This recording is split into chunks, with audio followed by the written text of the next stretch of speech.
Tech scams tungkol sa mga parcel at update sa reissuance ng mga postal IDs, ating tatalakayin kasama si Ginoong Luis Carlos, Postmaster General at Chief Executive Officer ng PhilPost. Ginoong Carlos, magandang tanghali po at welcome sa Bagong Pilipinas Ngayon. Yes, magandang tanghali, Ma'am Nina and Yusik Edu. Magandang tanghali sa lahat na nakikinig. Sir, hihingan po kami ng update dito sa patuloy pa ring phishing scam na kumakalat at ngayon related sa mga parcels at mails. Gaano po kalaki ang bilang na ng inyong natanggap na reklamo po tungkol po dito? Mismong ako noon pa nakakatanggap po nito hanggang ngayon. Well, for the last quarter last year, papasok noong Disyembre, there's a lot of these phishing scams that are happening. But lately, iba naman yung dumarating na scam, no? But it's still the same that we're having this parcels that are being asked that kumpletuhin mo yung pangalan mo at yung address mo para lang makano. But you know, these are things that are we've asked already the CICC, including CIDG, the Philippine National Police, if we can take a look and take out that portal already. So we're having a hard time. Basically, we don't have that. We don't have that capability to take a look kung nasan sila nanggagaling. And I believe it's coming from international and locally. Palipat-lipat lang sila.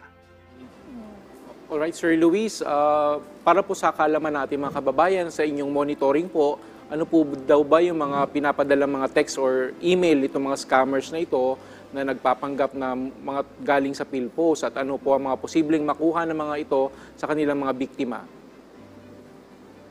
Well, ang number one na talagang hinahanap is the data, no? And in the phishing scam naman talaga, hahanapin nila yung data mo, and then they will use that as financially to look at your data and look for all of these transactions that are happening. So, mahirap, but we've asked already, the National Telecommunications also, and ako, I believe in a layman's term, na kailangan mo lang siyang, parang when you get an email, it just goes to an area na dapat hindi mo parang spam lang siya. And if the telcos can say na alam naman nila that the agency is not doing all of this text messaging, baka pwedeng parang gawin nilang parang isang spam lang din.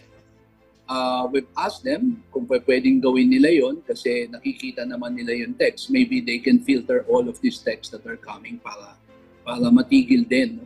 Hopefully, hindi na ang ating mga kababayan. Yung mga info na po. Okay.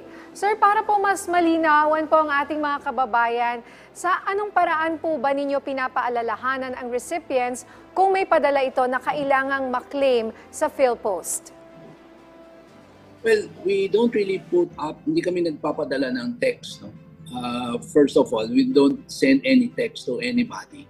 Ang ginagawa lang namin is either we send it on notice if the items are with customs, or we have the express mail service. Depends on the service. If it's an express mail service, pinadadala lang naman yan door to door.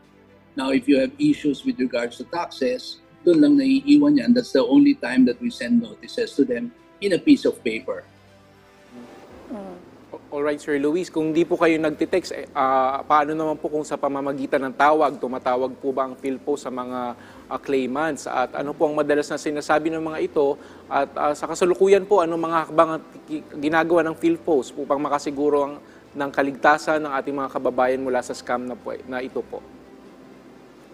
Well, meron naman halos lahat, most of those services have tracking numbers. No?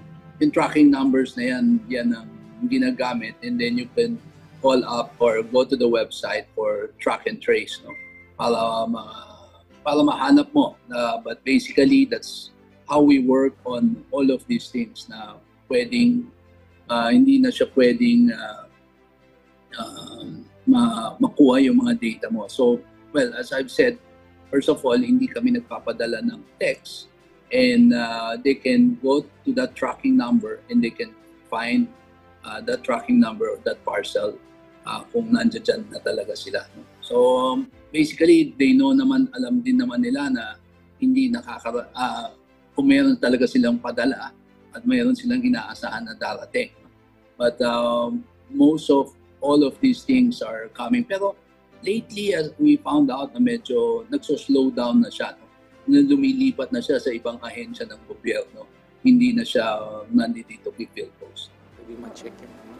Sir, meron po ba kayong hotline kung saan pwedeng ma-check yung aming mga parcel? Yes, that's the website is www.philpost.gov.ph, and the number is I'll get back to you on that one. No. We can check probably sa website na yan po. No? Sa ibang usapin naman po, hingi kami ng update sa issuance ng mga postal ID. Suspendido pa rin po ba ito at kailan po ang inaasahang resumption ng distribution nito? It's been suspended since March of 2023. We're bidding it out again, and it's on public bid right now. So matatapos yan hopefully by June, by end of June, matapos na siya, and we can start issuing the postal ID again. Alright, Sir Luis, sa kasalukuyan, ano po ang mga programang tinututukan pa ngayon ng PhilPost? At kamusta pa ang operations nyo? Back to normal na po ba ang operations natin pagkatapos ng sunog po sa PhilPost office? Well, yung sunog naman building, yung normalized naman, ang affected doon yung Manila Central Post Office, which is in Manila lang. But the whole country is operational. No? We have 3 items that we're moving in. No? We're moving a legacy program. We called it the Postal Trinity. The first one is an application that we're putting up and rolling out all over the country. It's called the K-App. It's a Cartero app that will do, gagawin niya na ho yung parang ginagawa ho ng mga ibang courier company or the e-commerce companies that we're gonna be using all the phones already ng Cartero. So mawawala na ho yung papel na proof of delivery to do that. So it's what they call a K-App. The other part of the Trinity is the barangay postal stations. The barangay postal stations, as partners under the local government unit, especially in the far-flung areas or in the islands, will be partnering with the Philippine Postal Corporation to extend the delivery in those areas, and we're giving them a little bit naman of commission or an incentive to do that delivery for us in the barangay stations.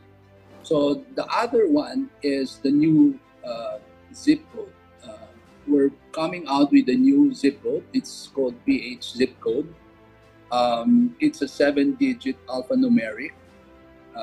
The first, kasi yung dati natin, you're talking about a 4-digit only, no? So hindi na siya kasya dun sa 4 na digits, no? So now we're doing a 7-digit alphanumeric. The first 2 letters will be the 82 provinces, and then the next 2 numbers will be for municipalities and cities, no?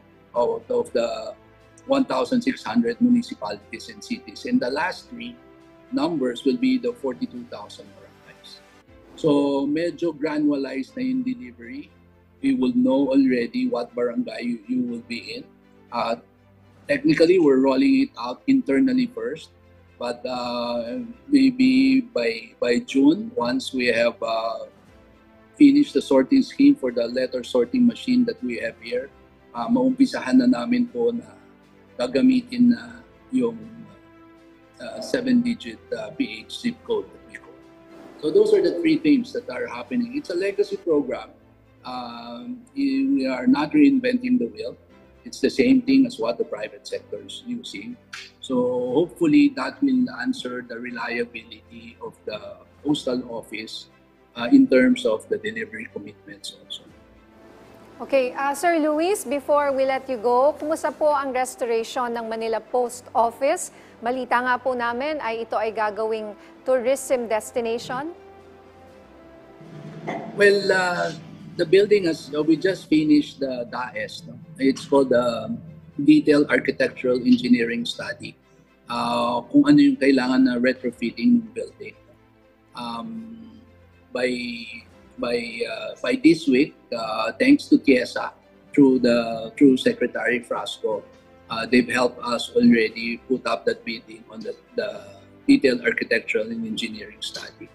So hopefully, by that time, we would know already what kind of intervention that we can make use of based on that study, and we will start bidding naman the detailed architectural engineering design.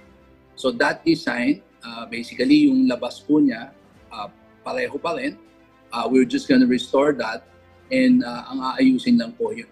Part of that will be the corporate office of the Postal Corporation, which houses a few hundred people. And then a big portion of that will be a part of the tourism circuit that will help anchor the tourism in Manila, which is we have the Metropolitan Theater, we have the Walls of Intramuros, the City of Manila, and downtown Chinatown at the northern part of that building. So tuloy-tuloy po, we just have to go through a public bid, no? And do all of these things before we can start restoring the iconic building. Alright, so hindi pa pala naumpisahan yung mismong restoration, ano, Sir Luis? Hindi pa siya nauumpisahan. It's really but almost there already. No? So we just got reports from the bidder with regards to the what do you call it? The DAES, the Detailed Architectural Engineering Study. But tuloy-tuloy lang siya, and we're really looking forward matapos siya and be part of a tourism circuit of Manila.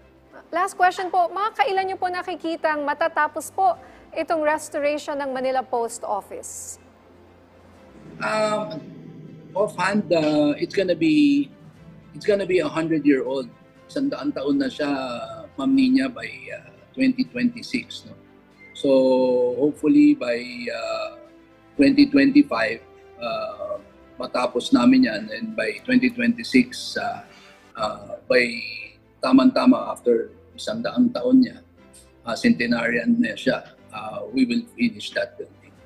Alright, good luck sir. Kami po ay inaantay rin po namin yung full restoration ng Manila Post Office. Maraming salamat po sa inyong oras, Ginoong Luis Carlos, Postmaster General at Chief Executive Officer ng PhilPost. Salamat, Ma'am Nina.